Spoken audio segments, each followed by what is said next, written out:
ഓരോരുത്തര് പറയുന്നത് കേട്ടാ തൊലി ഉരിഞ്ഞു. ബ്ലഡി ബഗർ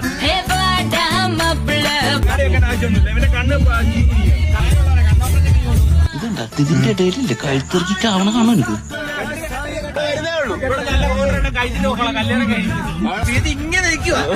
എവിടെ പരിപാടി അവതരിപ്പിച്ചാലും ഇത് തന്നെയുള്ള വിധി.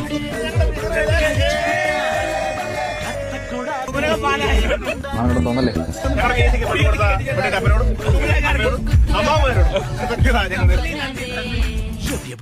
அப்படி அப்படி സ്മൈൽ പ്ലീസ്. ഇറക്കേണ്ട വണ്ടി നമ്മള് പോകുന്നു.